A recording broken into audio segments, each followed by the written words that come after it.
नमस्कार. मी किशोर चतरकर. मी तुम्हाला काही सांगू इच्छितो नामजपाविषयी. आनंद देवदत्त, आनंद देवदत्त, आनंद देवदत्त. नामजप ही केवळ शब्दांची पुनरावृत्ती नाही, तर ती आत्म्याला परमात्म्याशी जोडणारी एक सूक्ष्म आणि प्रभावी साधना आहे पहा. विशेषतः ओठ न हलवता मनातल्या मनात केलेला जप हा अधिक अंतर्मुख करणारा असतो. या पद्धतीत बाह्य जगापासून अलिप्त होऊन साधक स्वतःच्या अंतरंगात प्रवेश करतो, अंतर्मुख होतो. नामजप करताना लय ही अत्यंत महत्त्वाची गोष्ट आहे. जशी संगीतामध्ये लय नसेल तर सूर विखुरलेले वाटतात, तशी जपामध्ये लय नसेल तर मन स्थिर राहत नाही. म्हणूनच जप करताना एक विशिष्ट गती आणि ताल ठेवणे आवश्यक असते. या लयीमुळे जपाला शिस्त लागते, तसेच ठराविक आवर्तन पूर्ण करण्यासही मदत होते. यासोबतच श्वासाची लय आणि नामजपाची लय यांची सांगड घालणे हे अत्यंत उपयुक्त ठरते. श्वास घेताना मनात नाम आणि श्वास सोडताना पुन्हा नाम, अशी सहज प्रक्रिया अंगीकारली तर जप अधिक सखोलपणाने अनुभवता येतो. या एकसंग लयीमुळे मनाची चंचलता कमी होते आणि अंतर्मनात शांततेचे एक सुंदर गुंजन निर्माण होते. याला संदर्भ आहे नामचिंतामणी हा ग्रंथ. ब्रह्ममुहूर्तातील सकाळी 4 ते 6 हा कालावधी नामजपासाठी अत्यंत अनुकूल मानला जातो.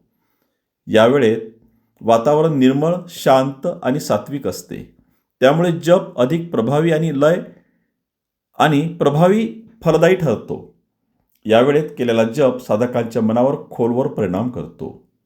नामजप करताना सर्वात महत्त्वाची गोष्ट काय आहे माहिती आहे का? प्रेमभाव. केवळ यांत्रिक पद्धतीने जप केल्यास त्याचा अपेक्षित परिणाम होत नाही. परंतु जेव्हा मनात दत्तप्रभूविषयी अथवा आनंदप्रभूविषयी अपार प्रेम, श्रद्धा असते, तेव्हा जपाला एक वेगळीच उंची प्राप्त होते. त्या प्रेमभावामुळे जपात गोडवा येतो आणि साधना सहज आनंददायी बनते. आणि याला संदर्भ आहे श्री दत्तप्रबोध नावाचा ग्रंथ. तसेच जप करताना मनात कोणतीही चिंता, काळजी किंवा नकारात्मक विचार नसावा. मन जितके निर्मळ आणि एकाग्र असेल तितका जप अधिक प्रभावी होतो. हळूहळू मन नामामध्ये इतके रंगून जाते की जप आपोआपच अखंड सुरू राहतो. हीच खरी एकाग्रतेची अवस्था आहे. अशा प्रकारे श्वास आणि नाम यांची लय, सकाळच्या शांत कालावधी आणि अंतःकरणातील प्रेमभाव या तिन्हीचा सुंदर संगम साधला तर नामजप अत्यंत परिणामकारक ठरतो.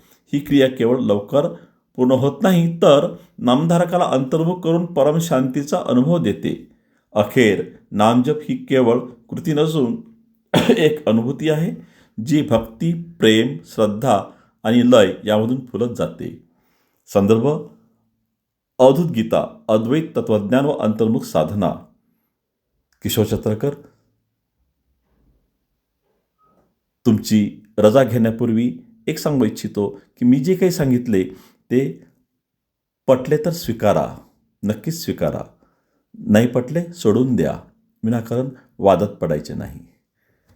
धन्यवाद. आनंद देवदत्त, आनंद देवदत्त, आनंद देवदत्त.